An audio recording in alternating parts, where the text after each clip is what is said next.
আসসালামু আলাইকুম। আশা করি সবাই ভালো আছেন। আল্লাহর রহমতে এবং আপনাদের দোয়ায় আমিও ভালো আছি। তো আ অনেকেই জানতে চেয়েছেন যে বা অনেকের মনে প্রশ্ন ঘুরে আমি যে বিদেশে যাবো বা আমার বিদেশে যেতে চাই, কি দেখে একটি ভালো এজেন্সি নির্বাচন করব? এজেন্সি ছাড়াও বিদেশে যাওয়া যায়, কিন্তু এজেন্সির মাধ্যমে যাওয়া সবথেকে বেশি নির্ভরযোগ্য বা নিরাপদ যদি এজেন্সিটা সঠিক বা বৈধ হয়ে থাকে। সঠিক যদি এজেন্সি হয়ে থাকে। কীভাবে চিনব যে এজেন্সিটা বৈধ কি অবৈধ সেটা? তো এজেন্সির বৈধতা এবং অবৈধতার উপরে অনেক কিছুই নির্ভর করে বা অনেক বিষয়ের উপরে এটি নির্ভর করে। তো প্রথম আ আমি সব মিলায় ৫ টি বা ৬ টি আমি বলবো অপশন বলবো বা ৬ টি লক্ষণ বলবো। এই ৬ টি লক্ষণ যদি কোনো এজেন্সির মাধ্যমে পরিলক্ষিত হয় তাহলে বুঝতে হবে এজেন্সিটা ভালো। তো প্রথম যে বিষয়টা আছে সেটা হলো বৈধ কাগজপত্র বা বৈধ সনদপত্র। একটি ভালো এজেন্সির অবশ্যই বৈধ সনদপত্র থাকতে হবে।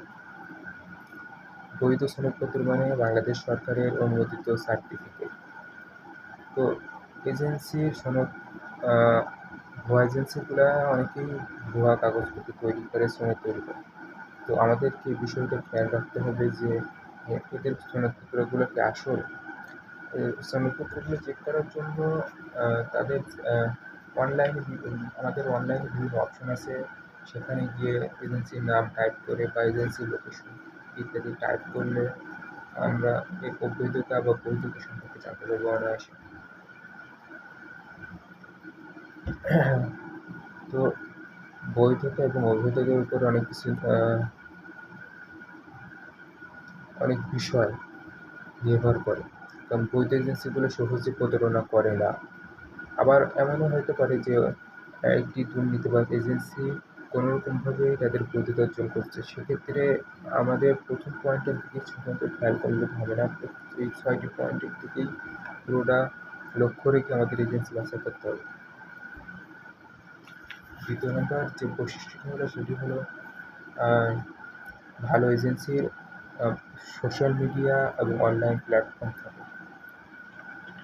ভালো এজেন্সিগুলো তাদের বিভিন্ন কার্যক্রম Facebook, YouTube এবং বিভিন্ন ওয়েবসাইটে আপলোড করে থাকে। যার মাধ্যমে জানা যায় এজেন্সিটা তাদের এজেন্সিগুলো এই যাবতীয় কী, কী কাজ করেছে বা কী ধরনের অ্যাক্টিভিটি তারা করে থাকে এবং তাদের অ্যা সামর্থ্য বা তাদের কার্যক্ষমতা কতটুকু।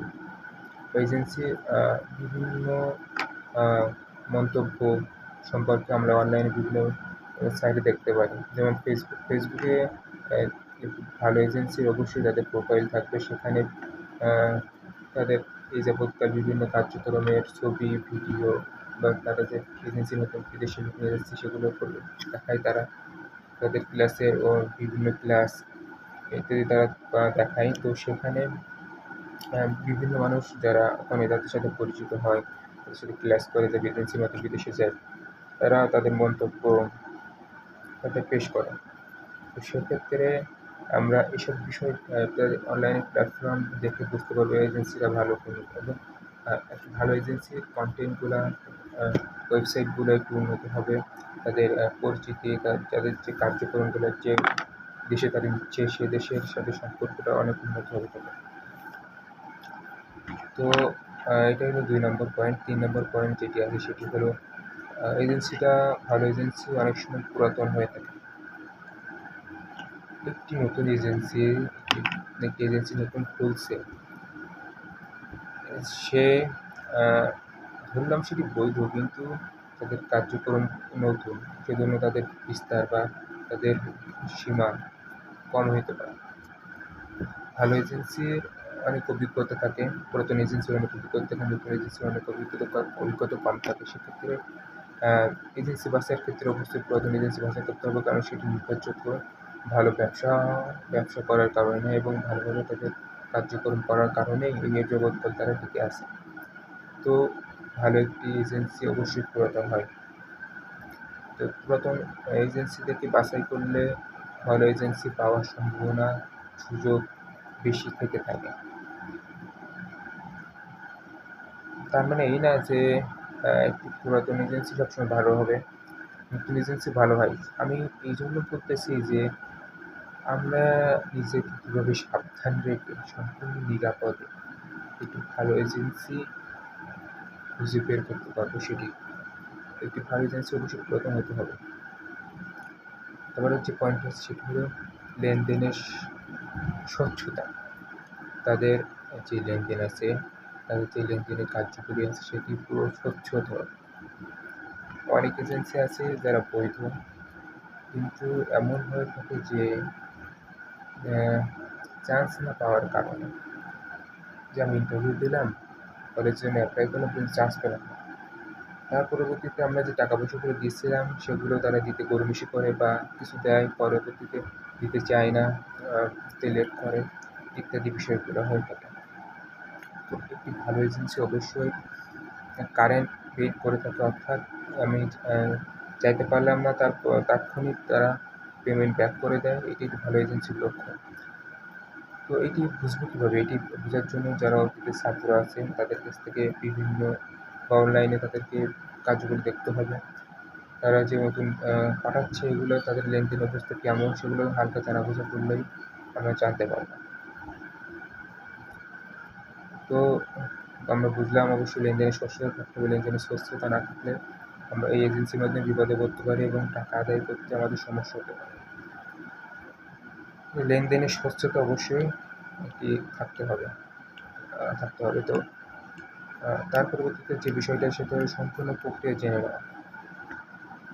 একটি ভালো এজেন্সি তাদের প্রশ্নের সম্পূর্ণ জবাব দিয়ে থাকে, তাদের যে কার্যাবলী আছে তারা সম্পূর্ণ জবাবদিহিতা করে থাকে, কোনো কিছু তারা লুকায় না। দেখবেন একটি ভুয়া বা খারাপ এজেন্সি তাদের অনেক কার্যক্রম লুকিয়ে থাকে, কারণ তারা অবৈধ অনেক কাজ করে থাকে, যেটি চায় না নতুন ছাত্ররা জানুক বা নতুন কেউ তাদের এই বিষয়টা জানুক। সেহেতু সম্পূর্ণ জেনে নেওয়া উচিত, এবং যদি এজেন্সি তাদের সম্পূর্ণ দিয়ে থাকে, তাদের যে বিষয় কার্যকরী সম্পর্কে সম্পূর্ণ পরিদর্শন করে, কোনো কিছু না লুকায়, তাহলে বুঝতে হবে এজেন্সিটা ভালো এজেন্সি। তার পরবর্তীতে যে বিষয়টা আসে সেটা হলো রিভিউ ও পরামর্শ। একটি ভালো এজেন্সির রিভিউ অবশ্যই ভালো হবে, এবং একটি ভালো এজেন্সির কাছে কোনো কিছু পরামর্শ চাইলে তারা সেটি পরামর্শ দিয়ে থাকে, বিভিন্ন সমস্যার সমাধান তারা দিয়ে থাকে। তো রিভিউ এবং পরামর্শ দেখে বা রিভিউ এবং পরামর্শ চেয়ে আমরা একটি ভালো এজেন্সি নির্ধারণ করতে পারি। এজেন্সির কাজ হলো আমাকে পৌঁছে দেওয়া। তো এই এজেন্সি ভালো বা খারাপ এটি দেখে আমরা আমাদের কার্যগুলো ঠিক করতে পারবো, কিন্তু আমাদের যাওয়ার ক্ষেত্রে নিজেদেরকে উন্নতি করতে হবে। ভালো এজেন্সি অবশ্যই যাওয়ার ক্ষেত্রে হেল্পফুল হবে। এজেন্সির মাধ্যমেই আমরা প্রথম বিদেশে পাড়ি দিব, তো সেক্ষেত্রে এজেন্সি নির্বাচনে অবশ্যই সতর্কতা থাকতে হবে। এজেন্সি নির্বাচনে গড়িমসি করা যাবে না, এবং এই ৬টি পয়েন্ট আমাদেরকে পুঙ্খানুপুঙ্খানুভাবে খতিয়ে দেখতে হবে, যেন পরবর্তীতে আফসোস না করতে হয়। এমন অনেক ব্যক্তি আছে যারা